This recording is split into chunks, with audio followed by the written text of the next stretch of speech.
MP board के class 9th के सभी विद्यार्थियों अब बिल्कुल भी चिंता मत करिए। आपसे मैंने वादा किया था आपका हिंदी का एकदम ओरिजिनल पेपर, जो कि वास्तव में आपका पेपर आने वाला है, ठीक है। 1 अप्रैल का ये पेपर है, ठीक है। यहाँ से देख लीजिए पूरा सॉल्यूशन आपको दिया जाएगा। छायावाद के जनक माने जाते हैं जयशंकर प्रसाद, ब्रिटिश राज गहना थी हथकड़िया, काव्य की शोभा बढ़ाने वाले तत्व को कहते हैं अलंकार कहा जाता है। और इसमें देखिए चौथा, ठीक है, पूरे सॉल्यूशन के साथ वीडियो बना रहा हूँ, यहाँ पर पूरा मिलेगा आपको 23 तक का, ठीक है। आपको अच्छे अंक प्राप्त करूँगा, पूरा सॉल्यूशन दूंगा 1 से लगाकर 23 तक का, ठीक है, जिस तरह पिछले वीडियो में हमने सेट ए का देखा था, ठीक है। रचना के आधार पर वाक्य के कितने भेद हैं? तो रचना के आधार पर वाक्य के होते 3 भेद। मृत्यु का तरल दूत कौन था? मृत्यु का तरल दूत था तेज गति से आता हुआ बाढ़ का पानी, ठीक है। अब है रिक्त स्थान, ठीक है। काली तू रजनी भी, ठीक है, काली तू रजनी भी, काली शासन करनी भी काली, तो यहां पर आ जाएगा काली। श्रृंगार रस का स्थायी भाव आप जानते होंगे रति है, ठीक है। कामयानी एक महाकाव्य है। डाडे तिब्बत में सबसे रिक्त स्थान की जगहें हैं, खतरे की जगहें हैं। रचना के आधार पर जो वाक्य है, रचना के आधार पर वाक्य 3 प्रकार के होते हैं। हम हाथी पे रिक्त स्थान जुदबाया करते हम पे बेल है, ठीक है। तो यहाँ हम हाथी पे हल ना हल, ठीक है। यहाँ से देख लीजिए इतना हो गया कंप्लीट, स्क्रीनशॉट ले लीजिएगा आप, ठीक है, बढ़िया से कंप्लीट करिएगा, ठीक है। चलिए इसके बाद में सही जोड़ी लह लहा पालक, लह लहा पालक का आ जाएगा महा महा धनिया, पहला हो गया है। 24 मात्राओं वाला छंद जो है आपका दोहा छंद होता है। डाडे, डाडे का जाएगा आपका तिब्बत। झूरी का साला, ठीक है, गया, ये चौथा हो गया है। और मात्र ही भर, ये क्या है आपका 5वां है, निपात शब्द है। रीढ़ की हड्डी जो है इसके रचनाकार है जगदीश चंद्र माथुर, तो ये आपका 6ठा हो गया है, ठीक है। स्क्रीनशॉट ले लीजिएगा इसका भी आप बढ़िया से। श्री कृष्ण जो गोपियाँ है श्री कृष्ण की तरह मोर पंख का मुकुट धारण करने के लिए तैयार नहीं है, ठीक है। ये सत्य है या असत्य है, ठीक है, ये बिल्कुल एकदम राइट बात है, आपके अध्याय में दिया गया है। अस्थिर मनोविकार स्थायी भाव कहलाते हैं, तो ये अस्थायी भाव कहलाते हैं, ये आपका असत्य रहेगा। हीरा और मोती गया के बेल थे, असत्य है। सूर्य का तत्सम चंद्रमा है, तो सूर्य का तत्सम सूरज है, तो ये बात भी आपकी क्या हो गई है, असत्य हो गई है। लेखिका, ये भी आपका देख लीजिए लीक पर चलती थी, नहीं। और अंतिम भी यदि आप पढ़ोगे तो ये भी आपका असत्य रहेगा। स्क्रीनशॉट दूंगा, बढ़िया से देख लीजिए, यहाँ से आप स्क्रीनशॉट लीजिए, ठीक है। अब है आपका एक वाक्य में उत्तर, ठीक है। एक वाक्य में उत्तर है ब्रिटिश राज का गहना, ठीक है। हथकड़िया हो गई इसका पहला, हथकड़िया बढ़िया से लिख दें दो, ठीक है, ताकि आपको भी याद हो जाए, हथकड़िया। बिना पूर्वापर संबंध के स्वयं में पूर्ण होने वाला काव्य क्या कहलाता है? तो वो कहलाता है मुक्तक काव्य।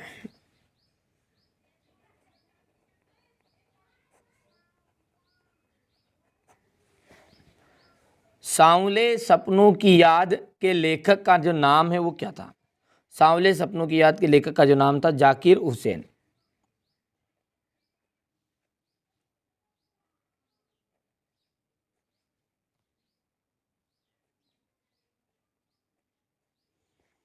पंचामृत में कौन सा समास है? देख लीजिए, पंचामृत में जो है वो है दिग्गु समास।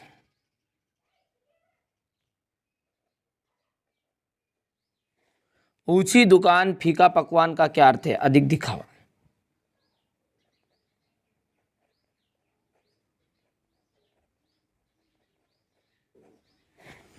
आपके पाठ्यक्रम में फणीश्वर नाथ रेणु की रचना कौन सी है? इस जल प्रलय में, इस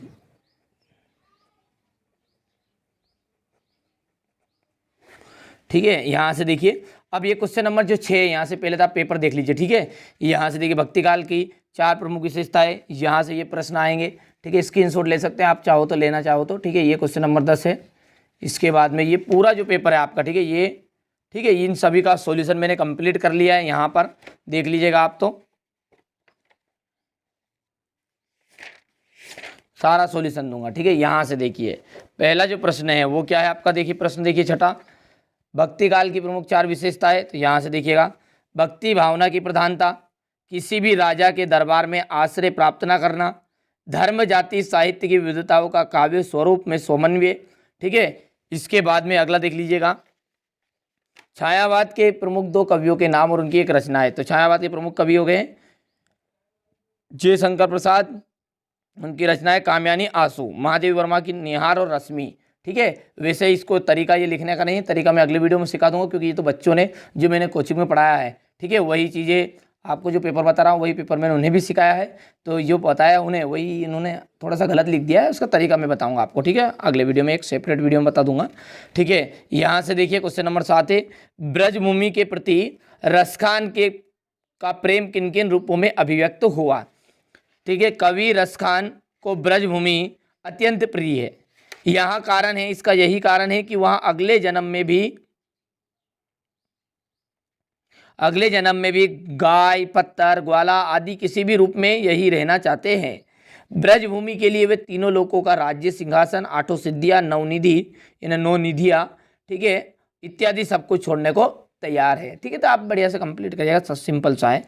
ठीक है, इसी के अथवा में है किस शासन की तुलना तम के प्रभाव से की गई है और क्यों। तो यहां से देखिए, तम के प्रभाव से ब्रिटिश शासन की तुलना की गई। किसकी? ब्रिटिश, क्योंकि अंधेरे के प्रभाव के कारण कुछ विश्वता नहीं है, इसलिए सही गलत का बोध नहीं हो पाता है। उसी तरह ब्रिटिश शासन में आंख बंद करके गलत सही का विचार किए बिना ही कार्य किए गए हैं। ठीक है, यहां से देख लीजिएगा। ठीक है, हो गया, स्क्रीनशॉट ले लिया, यहां से लीजिए। तो ठीक, ये प्रश्न यहां पर है। इसके बाद देख लीजिएगा यहां से क्वेश्चन नंबर 8, कवि को कोयल से ईर्ष्या क्यों हो रही है। ठीक है, कवि को कोयल से, कवि जेल की काल कोठरी में बंद है, उसे काली टोपी पहनने को मिली है, काली टोपी पहनने को मिली है।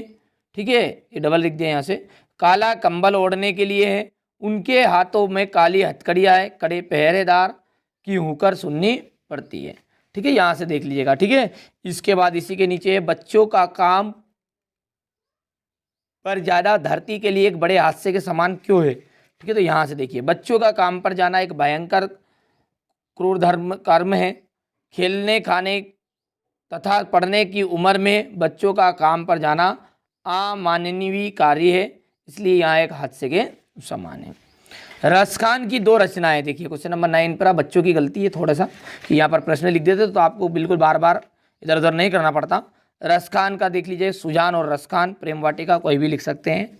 ठीक है, इसी के अथवा का जो प्रश्न है वो है माखनलाल चतुर्वेदी। देख लीजिए, माखनलाल चतुर्वेदी के काव्य के 2 भाव पक्ष लिख रहा है। माखनलाल चतुर्वेदी के काव्य का मूल स्वर देश प्रेम का है। इन्होंने भारतीय संस्कृति दर्शन, देखिए पढ़ने का टाइम थोड़ा सा कम है। ठीक है, आप अच्छे से कंप्लीट कर लीजिएगा। आप तो देखिए, आप स्क्रीनशॉट ले लीजिए। क्वेश्चन नंबर 10 की बात करो, देखिए यहाँ से प्रश्न है, क्वेश्चन नंबर 10 देख लीजिएगा ये, और ये इसका क्वेश्चन नंबर 10 का प्रश्न हो गया ये। ठीक है, खंड काव्य की परिभाषा हो गई इसमें, हो गया, ले लिया स्क्रीनशॉट। चलिए, इसी के बाद में यहाँ पर देखिए रौद्र रस की परिभाषा है अगला प्रश्न।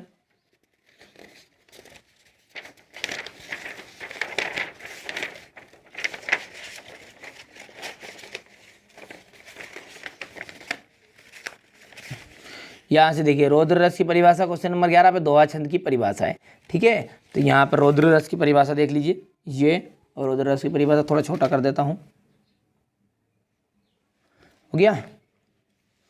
यहाँ से इसके बाद में दोहा छंद की परिभाषा है। क्वेश्चन नंबर 12 में आपको देखिए जीवनी दिया गया है, जीवनी किसे कहते हैं यहाँ से लिख लीजिएगा। क्वेश्चन नंबर 12 है ये। ठीक है, इसका अथवा है ये, जीवनी और आत्मकथा मंत्र। क्वेश्चन नंबर जो 13 है, ठीक है, इसमें आपको दिया गया है लेखिका, देख लीजिए यहाँ से, ये क्वेश्चन नंबर 13 है। ये लेखिका ने अपनी माँ के व्यक्तित्व को किन किन विशेषताओं का उल्लेख किया है, और ये इसका अथवा वाला स्क्रीनशॉट ले लीजिएगा आप, ठीक है। तो ये क्वेश्चन नंबर 13 है। यहाँ पर देखिए ये क्वेश्चन नंबर 13 का अथवा। क्वेश्चन नंबर जो 14 है, ठीक है, यहाँ पर देख लीजिए क्वेश्चन नंबर 14 ये, ठीक है। यहाँ से इसका उत्तर आप यहाँ से देख सकते हैं।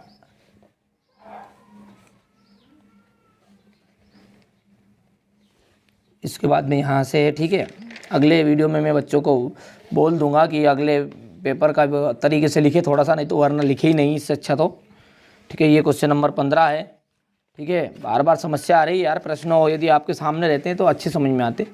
यहाँ पर देख लीजिए क्वेश्चन नंबर 15 है ये, यहाँ पर, ठीक है। ये इसका अथवा है, हरिशंकर परसाई की गद्दी की रचना है। और क्वेश्चन नंबर 16 में देखिए प्रश्न समझ में आ गया होगा, लोकोक्ति और मुहावरे में अंतर है, ठीक है। इसके बाद में इसी के अथवा में देख लीजिए शब्द पर्यायवाची शब्द लिखने इनके।